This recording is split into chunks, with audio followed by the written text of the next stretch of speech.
positive role of men cannot be ignored, and the role of families as a positive protective factor cannot be diminished.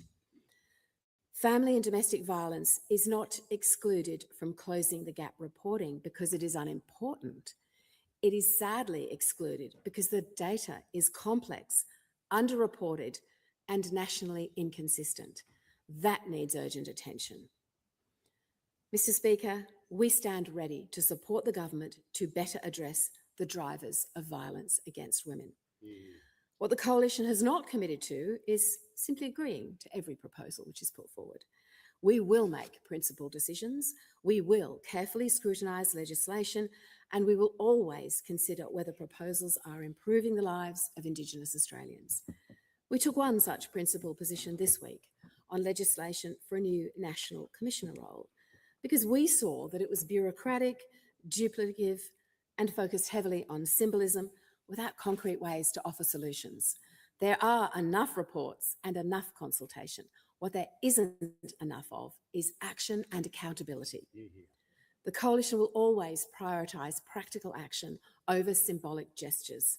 That is our responsibility to the Australian public at large, and most importantly to the people who need our attention the most. Reconciliation is not advanced by flourishes of symbolism, nor by rhetoric that outpaces results. It is advanced when children are safe, when young people complete school with real opportunity ahead of them, and when adults can access jobs and healthcare.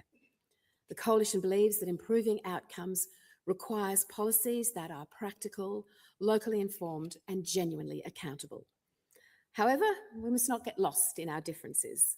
While we may not always agree across this chamber on how best to achieve outcomes, our resolve to achieve them is unquestionable. I want to highlight where there are important bipartisan gains under Closing the Gap, especially in education, an area that was a strong focus for the Coalition government. One of the Coalition's flagship programs was Connected Beginnings, targeted to provide Indigenous children with the best start in life by bringing together access to maternal and child health services, family supports, and early childhood education and care.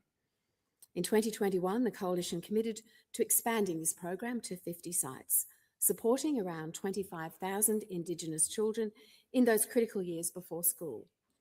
I'm pleased the 50th site was successfully announced last year. The Closing the Gap targets in early childhood education are especially important. And while preschool enrolment is on track, attendance is down. And the latest early childhood development census shows that measures of school readiness for Indigenous children have flatlined. We need to see this improve. That is why new approaches like the intensive support trial funded by the Department of Education and its evaluation are critical. As a mother and a grandmother with 6 grandchildren in their early years, my aspiration for the next generation burns strongly. For Indigenous children and for all Australian children, we are entrusted with the responsibility to leave a better future for all of them. As Liberals, we believe deeply in the power of the individual, in the idea that people should be free to make choices about their own lives, and that the role of government is to enable, not dictate. We see how individual personal responsibility and families are at the core of strong communities. We believe in the role of enterprise and business, in aspiration and in keeping more of what you earn. As Leader of the Opposition, just like I did many years ago as Minister for Health, I undertook to spend time in remote Australia to better understand the issues facing Indigenous people. I spent several days with Senator Little and the member for Durack in the Kimberley last year, where we intentionally travelled to meet with community members, non-government organisations and business owners where they live. At the Kununurra Chamber of Commerce, the message from Indigenous business owners was the same as I've heard constantly over the past few years. They want the opportunity to grow their business for lower regulatory barriers and taxes and a government that is smaller, not a bigger presence in their lives. It was the very same story at an Indigenous-owned civil construction company I visited recently in Western Sydney, and indeed a familiar story for businesses across the country.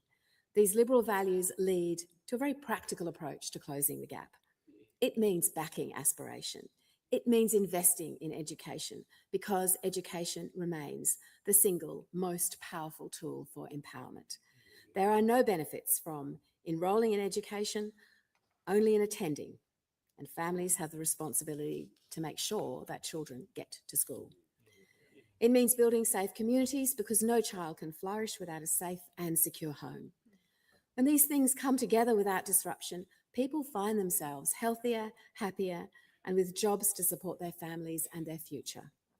It also means listening to Aboriginal and Torres Strait Islander leaders and communities, measuring what works, being honest about what doesn't, and having the courage to change course when programs fail to deliver.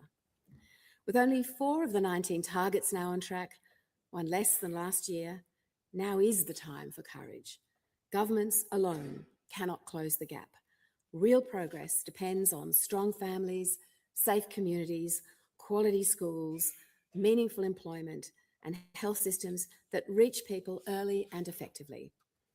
These foundations require cooperation across governments, service providers, community organisations, and the private sector. So today, this Parliament should recommit itself to the hard, unglamorous work of delivery, to policies grounded in evidence, to transparency in reporting, and to a shared determination that the next generation of Australians does not gather here to mark the same failures again. The Closing the Gap report is not just a measure of Indigenous outcomes, it is also a measure of our national resolve. And on this anniversary of the apology, let us honour its spirit, not only with words of regret, but with action worthy of the responsibility we carry. Yeah. Give a call to the Leader of the House. I move that the House take note of the Closing the Gap Commonwealth Annual Report 2025 and Commonwealth Implementation Plan 2026. The question is that the House take note of the document. I'll put the question, those opinions say aye, against no, I think the ayes have it. Oh, sorry, I'll just get the opposition to adjourn the debate, my apologies. Manager of Opposition Business. I move the debate be adjourned. The question is the debate be adjourned and the resumption of the debate be made an order of the day for the next sitting. I'll put the question, those opinions say aye, against no, I think the ayes have it. I call the Leader of the House. Thanks, Speaker. I declare that the resumption of debate on the motion to take note of the Minister's statement on the Closing the Gap Commonwealth Annual Report 2025 and the Commonwealth Implementation Plan